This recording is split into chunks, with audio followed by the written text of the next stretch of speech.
بسم اللہ الرحمن الرحیم۔ یہ حیرت انگیز حقیقت ہے کہ کچھ جانور اللہ تعالیٰ کی طرف سے خاص حکمت اور برکت کے ساتھ پیدا کیے گئے اور سبز طوطا انہی میں سے ایک ہے۔ یہ صرف ایک خوبصورت پرندہ نہیں ہے بلکہ عقل، برکت اور حفاظت کا ذریعہ بھی ہے۔ اگر آپ نے کبھی غور کیا تو سبز طوطے کا رویہ، اس کی بات سننے اور اس کی بولنے کی صلاحیت اور حتیٰ کہ اس کی لمبی عمر بھی اسے باقی پرندوں سے یونیک بنا دیتی ہے، اور یہی وجہ ہے کہ بہت سارے بزرگ اور حکمت والے لوگ سبز طوطا اپنے گھروں میں رکھتے ہیں اور اسے رزق، حفاظت اور خوشحالی کا نشان بھی سمجھتے ہیں۔ سبز طوطا اپنی ذہانت اور یاداشت کے لیے بہت مشہور ہے۔ اللہ تعالیٰ نے اسے نہ صرف باتیں دہرانے کی قابلیت دی ہے بلکہ گھر میں خوشی اور سکون پیدا کرنے کی صلاحیت بھی عطا فرمائی ہے۔ مختلف پرندوں کے موازنہ میں سبز طوطا سب سے زیادہ سمجھدار اور برکت والا پرندہ ہے۔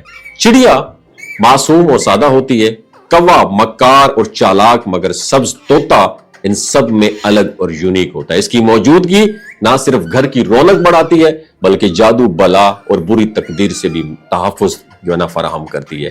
گھر میں سبز طوطا رکھنے کے 5 بڑے فائدے ہیں۔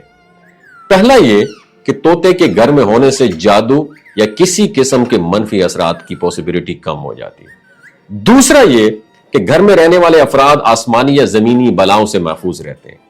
تیسرا یہ کہ گھر میں رشتوں یا کاروبار میں کسی قسم کی بندش نہیں آتی۔ چوتھا یہ کہ گھر میں برکت بڑھتی ہے اور رزق کے دروازے کھلے جاتے ہیں۔ اور 5واں فائدہ یہ، اگر طوطے کے ساتھ ایک چھوٹا سا عمل کیا جائے تو گھر میں رزق اور دولت کی فراوانی بڑھ جاتی ہے اور یہ غربت اور مالی مشکلات ختم ہو جاتی ہیں۔ سبز طوطے کے پسندیدہ پھل میں امرود ٹاپ آف دی لسٹ ہے۔ یہ نہ صرف اپنے ذائقے کے لیے مشہور ہے بلکہ طوطا اسے بڑی خوشی سے بھی کھایا جاتا ہے۔